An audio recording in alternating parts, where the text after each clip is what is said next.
Hello, welcome to my new video. A shelter so high. Student, इस chapter में हम high altitude के बारे में पढ़ेंगे, ऐसे जगह के बारे में पढ़ेंगे जो कि बहुत ही ज़्यादा ऊंचाई पर स्थित है, यानी कि माउंटेन एरिया पे है, पहाड़ी एरिया पे है। और इसको पढ़ने में हम कई स्टेट से होकर के गुजरेंगे। कई स्टेट का नाम आएगा जिसको कि हम इंडिया के मैप में लोकेट करने की कोशिश करेंगे। उसे लोकेट करेंगे, देखेंगे कि वो स्टेट्स कहाँ हैं और उनके मेजर सिटीज़ कौन कौन से हैं। तो let's start the lesson. A shelter so high, a traveller's tell.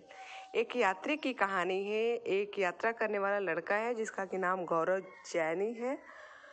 वो बहुत ही ज़्यादा यात्रा करता है। उसको भिन्न भिन्न जगहों पे जा कर के ट्रैकिंग करना बहुत अच्छा लगता है। और इस चैप्टर में he started his journey from the Mumbai. और जैसा कि आप जानते हैं कि मुंबई एक बहुत ही ज़्यादा शोर शराबे वाली सिटी है। It is a capital of Maharashtra की राजधानी भी है। और हाई बिल्डिंग्स बने हुए हैं, शोर शराबे हैं, पॉपुलेशन बहुत ज़्यादा है। पूरी की पूरी आर्टिफिशियल कंट्री है, थोड़ा भी नेचुरल चीज़ें नहीं हैं। तो वो इन सब चीज़ों से थक हार करके नेचुरल प्लेस पे जाना चाहता है। एक ही तरह के घर, एक ही तरह के जीवन को देख करके बोर हो गया है। वही हाई मल्टी स्टेयर्ड बिल्डिंग वगैरह देख करके। तो आई गौरव जैनी एंड दिस इज़ लूनर। और उसकी एक गाड़ी है, you can see in the picture, कि वो अपनी मोटर साइकिल पे सारे के सारे सामान को, मतलब कि जो कि अति आवश्यक नेसेसरी थिंग्स हैं, उनको पैक करके वो यात्रा के लिए निकलता है। And he started his journey from the Mumbai, the state Maharashtra. Okay. और महाराष्ट्र से निकलने के बाद से वो कई स्टेट्स को पार करते हुए अंत में लेह लद्दाख पहुंचता है, जहां कि उसे नेचुरल ब्यूटी मिलती है। फिर वो वहां पे वन बाय वन एक एक करके अलग अलग जगह के लोगों से मिलता है। तो उसने ये सारी बातें इस चैप्टर में बताई हुई है। तो फर्स्ट है गेटिंग रेडी, कि जैसे ही वो अपनी जर्नी के लिए स्टार्ट करता है, 2 महीने उसके जर्नी में लग जाता है। वो 2 महीने के पूरे सामान को अपने मोटरसाइकिल पे रख लेता है। प्लानिंग के अकॉर्डिंग हर चीज़ को कलेक्ट करता है, जिसमें कि आई पैक्ड सामान में क्या क्या रखा हुआ है वो है, एक स्मॉल टेंट है, स्लीपिंग बैग है, प्लास्टिक सीट्स है, वार्म क्लॉथ्स है, चूँकि उसे हाई एल्टीट्यूड पे जाना है, माउंटेन एरिया पे जाना है, इसलिए उसने उसके अकॉर्डिंग सामान को रखा हुआ है। और कैमरा भी रखा हुआ है क्योंकि फोटोग्राफी करनी है। Took my camera and extra cans for petrol. और चूँकि लूनर से जा रहा है, मोटरसाइकिल से जा रहा है, तो बहुत ज़्यादा पेट्रोल वो स्टोर नहीं कर सकती है, इसलिए वो अलग अलग कैन रखा हुआ है जिसमें कि वो पेट्रोल को स्टोर करके ले जा सके, जहाँ पर आवश्यकता पड़े वहाँ पे वो अपने बाइक में डाल सके। तो लूनर से वो स्टार्ट करता है मुंबई से, और मुंबई से निकलने के बाद से वो गुजरात जाता है। गुजरात के बाद से राजस्थान, और राजस्थान के पास दिल्ली पहुंचता है। तो यहाँ पे हम देखेंगे कि महाराष्ट्र की कैपिटल मुंबई है, गुजरात का कैपिटल जो है वो गांधीनगर है, और राजस्थान का कैपिटल जयपुर है, और दिल्ली न्यू दिल्ली। तो दिल्ली तक पहुंचने के बाद से उसे बिल्कुल ही सेम टाइप की फीलिंग होती है, थोड़ा भी अंतर नहीं लगता है। उसे देख करके ऐसा नहीं लगता है कि वो मुंबई में नहीं है। जब दिल्ली आता है तो उसे लगता है कि it is just like Mumbai. वैसे ही मल्टी स्टेयर्ड बिल्डिंग है, वैसे ही कंपनीज हैं, और वैसे ही भीड़ भाड़ की चीज़ें हैं। तो फिर वो क्या करता है कि यहाँ, मतलब कि मुंबई से दिल्ली जाने में वो 1400 किलोमीटर की यात्रा कर चुका है, और वो काफ़ी बोर हो चुका है वही सारी चीज़ों को देखते हुए। उसके बाद से वो फिर से अपने सामान को पैक करता है दिल्ली से, और 2 दिन तक लगातार चलने के बाद से वो मनाली पहुंचता है। तो students, Manali is situated in the Himachal Pradesh, और हिमाचल प्रदेश की राजधानी आपको पता है, दैट इज शिमला।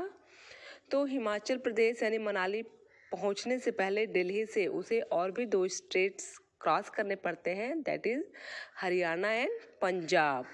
और हरियाणा और पंजाब दोनों की जो कैपिटल है वो एक ही कैपिटल है, दैट इज़ चंडीगढ़। तो फाइनली वो और 2 दिन बाद मनाली पहुंच जाता है। और जब वो मनाली पहुंचता है तो वहाँ उसे अच्छा लगता है, क्योंकि अब वो नेचर के करीब आ गया रहता है, हिली एरिया स्टार्ट हो गई रहती है, फ्रेश एयर मिलने शुरू हो जाते हैं। और उसके बाद से फिर वो अपनी नेक्स्ट जर्नी स्टार्ट करता है जम्मू कश्मीर की, और उसके बाद से वो कहाँ पहुँच जाता है, लेह लद्दाख पहुँच जाता है। ओके, तो देयर आर 2 क्वेश्चंस जिसको कि आप कर लेंगे। उसके बाद से न्यू होम्स, ये जाने के बाद से जैसे वो पहाड़ी एरिया में पहुंचता है, अब उसे अपना टेंट लगाना होता है। लेह लद्दाख पहुंचने के बाद ही उसका टेंट बहुत ही छोटा है, इतना छोटा है कि या तो टेंट में वो रह सकता है, नहीं तो उसकी लूनर बाइक रह सकती है। तो वो अपने आप को टेंट में रखता है और लूनर को बाहर रख देता है। बहुत ठंडी हवा है, और जब सुबह वो उठता है तो सनराइज हो चुकी रहती है, सूरज निकल गया रहता है, चिड़ियों की चहचहाहट से उसकी नींद खुलती है। Next, there are some questions and you will do it. Cold desert, Leh Ladakh जो है वो कोल्ड डेजर्ट है। डेजर्ट का मतलब आप जानते हैं कि land made up of sand, और प्लेन लैंड जो होता है जो कि सैंड से बना होता है, that is known as desert. And cold desert का मतलब होता है चाहे वो बहुत ही ठंडा हो, बहुत ही ज़्यादा ठंडा। तो लेह लद्दाख ऐसा जगह है जहाँ की बारिश नहीं होती है। आपने डेजर्ट में पढ़ा है कि बारिश नहीं होती है, there is a lack of vegetation यानी पेड़ पौधों की भी कमी होती है। तो लेह लद्दाख में भी बारिश बहुत कम होती है और ग्रीनरी नहीं है, पेड़ पौधों की बहुत ही ज़्यादा कमी है। और चूँकि बहुत ज़्यादा ऊंचाई पर, इसलिए ये बहुत ही ठंडा है, इसलिए इसको कोल्ड डेजर्ट कहते हैं। तो एट द लास्ट लूनर जो है लेह लद्दाख पहुंच जाती है, और पहली बार वो ऐसा एरिया देखता है कि area high dry and flat called cold desert, जिसको क्या कहता है, कोल्ड डेजर्ट कहा जाता है। Ladakh get very little rainfall, बहुत कम बारिश मिलती है लद्दाख को। Here there are high snow caps mountain and a cold flat ground. क्या है, जो माउंटेन है वो बिल्कुल ही ढके हुए हैं बर्फ से, और जो ग्राउंड है वो बहुत ही ठंडा है। तो फिर क्या होता है कि वो लेह में जाता है, और लेह में उसको फिर ब्यूटीफुल हाउस दिखते हैं। वो रोड पे धीरे धीरे जाने लगता है, तो वहाँ कुछ बच्चे जो है उसके पीछे पीछे आते हैं, और वो झूले झूले वर्ड बोलते हैं। तो स्टूडेंट्स यहाँ पे झूले झूले वर्ड्स जो लेह के बच्चे बोलते हैं, द मीनिंग ऑफ झूले झूले is welcome welcome, and the people of that place are very innocent, कि कोई भी अगर जा रहा है तो वो उनका वेलकम करते हैं, बच्चे वेलकम करते हैं। और वो सारे के सारे बच्चे चाहते हैं कि ये जो बंदा है वो उनके घर में रहे, मेरे घर में रहे, मतलब सबकी इच्छा है कि वो उनके घर में स्टे करे। तो एक दिन वो ताशी के घर में रहता है, एट होम विद ताशी के घर में जाता है, जो कि वहाँ के लोकल रहने वाले लोग हैं। और ताशी जो है अपने घर को घुमाता है।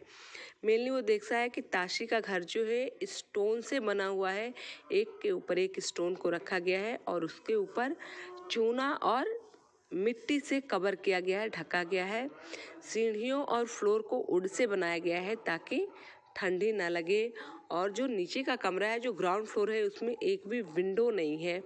छत फ्लैट है, जिसका कि यूज वो गर्मियों में डिफरेंट फ्रूट्स और वेजिटेबल को सुखाने के लिए करते हैं, क्योंकि आपको पता है ठंडियों में बहुत ज़्यादा ठंडी पड़ती है, सूरज नहीं निकलता है, तो वो कोई भी सुखाने का काम नहीं कर सकते हैं, इसलिए वो चीज़ों को सुखा करके रखने का काम गर्मी में ही कर लेते हैं। पूरे जगह स्नोफॉल होने की वजह से उनको खाने की दिक्कत होने लगती है। ओके, तो यहाँ पर आपने देखा कि बहुत ज़्यादा ठंड है, और उनके छतों पर क्या है कि some flat roofs all around, some red chillies were laid out to dry, and on some there were orange pumpkins and golden yellow corn. Some had stacks of paddy. Stacks का नहीं होता बोरी, पैडी की बोरी है। and on some cow dung cake, और कुछ जगह गोबर के उपले भी सुखाए जा रहे हैं। तो ये सारी चीज़ें हैं। तासी बताता है कि ये जो छत वाला पोर्शन है उनके घर का सबसे इम्पोर्टेंट पोर्शन है। गर्मी के दिन में वो सारे फल सब्जी को सुखा लेते हैं सर्दियों के लिए, क्योंकि सर्दी में उन्हें फ्रेश फ्रूट और वेजिटेबल नहीं मिल पाते हैं। अब जब ये सारी चीज़ों को बहुत केयरफुली देखता है ताशी के घर को, तो उसे समझ में आता है कि ताशी के घर का हर एक कॉर्नर, हर एक पार्ट कितना स्पेशली सोच समझ के बनाया गया है। और उसे यह भी बात समझ में आती है कि जो सीलिंग्स यानी ऊपर की छत, नीचे के फ्लोर और सीढ़ियाँ जो मिट्टी से बनी गई है, वो उन्हें ठंडी से बचाने के लिए बनी हुई है। स्टूडेंट, वुड जो होता है वो हीट का बैड कंडक्टर होता है, यानी कि वो जल्दी गर्म नहीं होता है और ना ही जल्दी ठंडा होता है, इसीलिए उसमें लकड़ी का यूज किया जाता है। आप देखते होंगे बहुत ऐसी चीज़ें हैं जिसको कि हम घर में यूज करते हैं, उसमें लकड़ी का बेत लगा होता है। जैसे एक एग्जाम्पल है हमारे घर में यूज होने वाला तवा आयरन का बना होता है। अगर उसमें लकड़ी का बेत नहीं लगेगा तो बहुत जल्दी गर्म हो जाएगा और हाथ जल जाएगा। लेकिन आप देखते हैं कि अगर वही लकड़ी का वुडन हैंडल नहीं लगा है तो तवा गर्म, और वुडन हैंडल लग गया तो गर्म नहीं होता है। यानी कि वुड जो होता है वो गर्मी में गर्म और ठंडी में ठंडा जल्दी नहीं होता है, इसलिए उसका यूज़ ताशी के घर में किया गया है। फिर यहाँ पे क्वेश्चन आया है, आप इसको कर लेंगे। During the winter Tashi and his family live on the ground floor, why would they be doing so. तो आपने इसमें पढ़ा है क्योंकि ठंडी के दिन में ठंडी बहुत ज़्यादा होती है और ताशी के ग्राउंड फ्लोर में एक भी विंडो नहीं है, इसलिए वो लोग नीचे जा कर के रहते हैं ताकि ठंडी कम पड़े। And what is the roof of your house like, आपके घर का रूफ कैसा है? तो हमारे घर का जो रूफ है दैट इज फ्लैट है, चपटा है। And what all is used roof used for, तो हम भी अपने छतों पे ढेर सारी चीज़ें सुखाते हैं, अनाज सुखाते हैं, कपड़े सुखाते हैं और धूप सेकते हैं। Next, people living on the top of the world. अब फिर वो लूनर को लेकर के पहुंचता है बहुत ज़्यादा हाइट पर, 5 किलोमीटर की दूरी पर जाता है, जो कि जगह है चांगतांग जगह का नाम है। Okay, I was moving toward the rocky plain of the Changthang. This place is at the height of almost 500 meters. This is so high that it is difficult to breathe normally. और ये इतना ज़्यादा हाइट पर है कि वहाँ पर normally सांस लेने में दिक्कत होती है। स्टूडेंट्स, आपको पता है कि जैसे जैसे हम हाइट पर जाते हैं एटमॉस्फेरिक प्रेशर, हवा का दाब और हवा कम होने लगता है, ऑक्सीजन भी कम होने लगती है, जिससे कि हमें सांस लेने में दिक्कत होती है। तो इतने ज़्यादा हाइट पर गया हुआ है कि वहाँ पर ब्रीदिंग प्रॉब्लम होने लगती है कि when I slowly got used to breathing in such air for many days we kept wondering in this area. और वो क्या करता है, वहाँ जाता है, फिर कई दिनों तक उधर घूमता रहता है। उसको कोई भी ना व्यक्ति दिखता है, ना कोई पेट्रोल पंप दिखता है, बस वहाँ पर ब्लू स्काई और ब्यूटीफुल लेक्स चारों तरफ दिखाई देते हैं। तो बहुत दिनों तक लूनर पे चलते चलते, घूमते घूमते अचानक उसके सामने एक ग्रेजी लैंड दिखाई देता है। ग्रेजी लैंड का मतलब होता है चारागाह, जहाँ पर लोग अपने गाय भैंस बकरियों को चराने के लिए लाते हैं। और वो ग्रेजिंग लैंड में देखता है कि वहाँ पर ढेर सारी जो शीप्स हैं और गोट्स हैं वो ग्रेस कर रही हैं, घास खा रही हैं, चर रही हैं। तो उसके बाद से वो जाकर के देखता है कि उसके अगल बगल टेंट लगे हुए हैं, और वो टेंट जो है वो कोनिकल शेप के हैं, स्पेशल टाइप के शेप के बने हुए हैं। तो एट दी छांगपा आप देखेंगे कि छांगपा में क्या होता है कि छांगपा में वो जाता है और वहाँ पर देखता है कि बस ट्राइबल पीपुल वहाँ पे रह रहे हैं, एक खास जाति के लोग हैं, और वो भी बिल्कुल 5000 लोग हैं वहाँ पर रह रहे हैं, जो कि हमेशा अपनी गोट और शीप को लेकर के मूव करते हैं एक जगह से दूसरी जगह। उनका टेंट होता है जहाँ उनके गाय बकरियों के लिए, मतलब कि भेड़ बकरियों के लिए चारा रहता है, वहाँ पर जाते हैं, टेंट लगाते हैं, स्टे करते हैं, रुके रहते हैं। और जब वहाँ की घास पूरी भेड़ बकरियाँ खा लेते हैं तो वहाँ से फिर वो अपना टेंट उखाड़ते हैं और जहाँ पर घास वगैरह मिलती है वहाँ पर जाते हैं, और फिर ऐसे 10-15 दिन, जितने भी दिन होता है, वहाँ स्टे करते हैं। यही उनका लाइफ है। और इस तरह के लोग जो टेंट बनाते हैं उस टेंट को रेबो कहते हैं।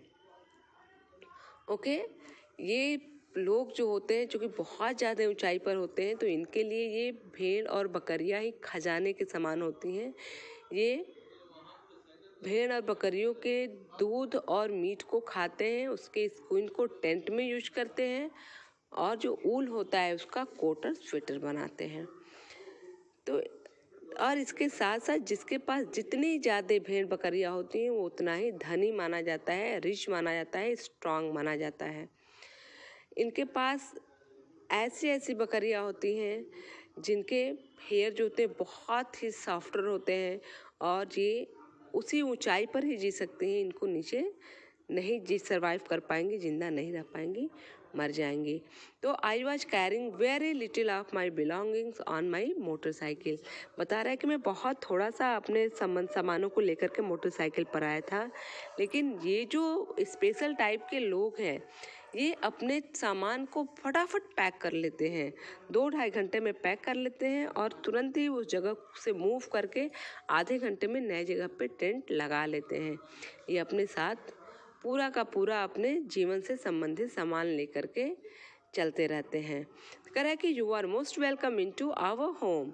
उनको एक जो व्यक्ति है वो बताता है, said Nyamgal as he led me to the big cone shaped tent they called their tent rebo. तो अब आपको समझ में आया कि जो कोनिकल साइड टाइप का जो टेंट है इसको ये लोग रेबो के नाम से जानते हैं।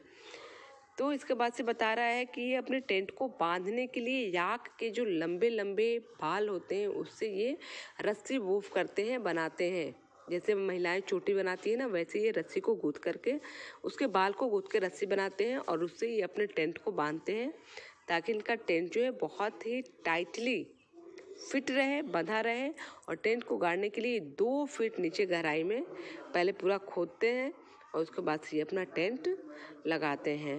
And in the last the world famous pashmina के बारे में आप सब लोग जानते हैं, बट मुझे जहाँ तक उम्मीद है कि आप एक चीज़ नहीं जानते होंगे कि पश्मीना जो है वो पश्मीना ऊल, पश्मीना शाल जो है वो शीप से नहीं मिलता है, ये गोट से मिलता है। स्पेशल टाइप की गोट होती है जिसको कि हम पश्मीना गोट बोलते हैं। और ये गोट जो है 5000 मीटर की ऊंचाई पर रहती है, मतलब कि इसको बहुत ही कोल्ड एनवायरनमेंट चाहिए, बिलो 0 यानी -40 डिग्री टेम्परेचर आपको यहाँ पे बुक में दिया गया है। A coat is warm hair coat. और जो कोट बनता है, ये जो बकरी होती है बहुत ही गर्म इसके बाल होते हैं। जो इसके बाल की क्वालिटी होती है उसके 6 बाल मिल करके इतने फाइन पतले बाल होते हैं कि हमारे एक बाल जो होता है उनके 6 बाल के बराबर होता है। और इनसे जो शॉल बनाया जाता है वो एक नॉर्मल शॉल बनाने में 250 घंटे लग जाते हैं। यहाँ पर दिया गया है कि जो फेमस ये जो शॉल है वर्ल्ड फेमस है पश्मीना का, बहुत ही पतला होता है शॉल लेकिन बहुत ही ज़्यादा गर्म करता है। एक जो पश्मीना शॉल है वो हमारे 6 स्वेटर के बराबर गर्मी देता है। और इसके साथ ही कह रहा है कि अगर एक नॉर्मल शॉल बनाने में 250 घंटे लगते हैं तो आप सोच सकते हैं कि एम्ब्रॉयडरी वाले शॉल को बनाने में कितना टाइम लगेगा। तो as we stepped into the tent I realise that I could stand up straight. तो टेंट में नॉर्मली हम झुक करके रहते हैं, खड़े नहीं हो पाते हैं, लेकिन इनका जो टेंट है वो कोनिकल शेप का है तो इसको पता चलता है कि हम इसमें आराम से खड़े हो सकते हैं। And it was not like my tent, I also saw that the rebo was as big as a room of my flat in Mumbai. और इसे ऐसा भी लगा कि रेबो बस देखने में छोटा लग रहा है लेकिन अंदर से ये हमारे मुंबई के एक कमरे के बराबर है। It was held up by 2 wooden pole in a middles. बीच में पोल लगा करके उसको ऊंचा बनाया जाता है, कोन का शेप दिया जाता है। And there was an opening to let out the smoke from the चूल्हा। और एक चूल्हा से निकलने वाले धुएं के लिए भी एक ओपनिंग की स्पेस होता है। Namgyal told that the design of this tent is more than 1000 year old, मतलब हजारों साल पुराना ये डिज़ाइन किया हुआ है रेबो का। The tent protected the Changpa from extreme cold, यानी कि जो टेंट है छांगपा के लोगों को बहुत ही अत्यधिक ठंडी से बचाता है। How cold must it be? In winter, the temperature drop many degrees below zero. तो जीरो से कई डिग्री नीचे टेम्परेचर आ जाता है इसका. The wind blows at the 70 kilometre per hours. और हवा जो है 60 किलोमीटर प्रति घंटे की चाल से चलती है. Imagine if you were on the bus which was going at this speed. कह रहा है कि मान लो कि आप बस में हो, बस से जा रहे हो, तो हवा पहले जाएगी कि आप पहले जाओगे, क्योंकि बस की स्पीड कम होती है, हवा की स्पीड ज़्यादा है. तो how far from your house would you reach in 1 hour? Near the rebo there was a place to keep a sheep and goat. और स्टूडेंट, इसको हम नेक्स्ट वीडियो में देखेंगे कि इसको क्या कहा जाता है. तो thank you for watching me. Bye bye.